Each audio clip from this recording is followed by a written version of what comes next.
We're going to dig into this poll a little bit more. As you know, all year long, we've been tracking something we call the frustration index with our ABC News Washington Post poll, and it captures how people feel about government generally, what they're feeling about the economy, their satisfaction with government, how they feel about incumbents in Congress, and how they feel about the president. And when you take a look at this in this month, there actually shows a little less frustration than we've seen earlier this year. Take a look. Back in September, we had it up to 72%.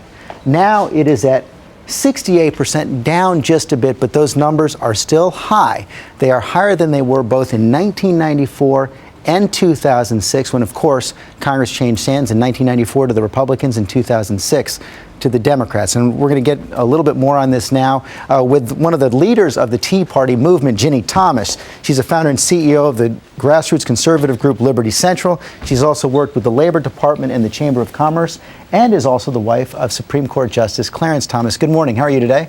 Good morning, George. Thanks for having me. Absolutely. Let's begin with this poll. You saw the numbers in Jake's poll, lessening of support for the Tea Party. We also see right now, I want to show another number from that poll, only 32% of Americans now believe that the Tea Party movement can actually come in and change Washington.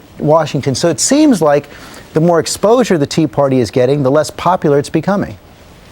Oh, I don't know about that. I think it's pretty popular out there from what I see. And what are you seeing? I mean, those numbers don't lie, do they? Well, I think the real poll will be on November 2nd. I'm not a poll watcher. I know that Gallup had some poll numbers that just came out yesterday that are a little different. So I'm not a poll watcher. I think we'll see on November 2nd. But I don't think it's a partisan thing going on. I think it's a principle thing. I think it's an American thing. I think people are rebelling, and there's a big tidal wave coming. Well, there still is, as you say, there is an awful lot of evidence in our poll also that tidal wave still could be out there, even if it's a little lower than it was before. We have to get to this ad by Christine O'Donnell, of course, who was a favorite of the Tea Party in Delaware. Her first ad of the election season. Let's take a look. I'm not a witch. I'm nothing you've heard. I'm you. None of us are perfect, but none of us can be happy with what we see all around us. I'll go to Washington and do what you'd do. What did you think when you saw that ad? Is it effective? You know, this is the first time I've seen it. Thanks for showing it to me.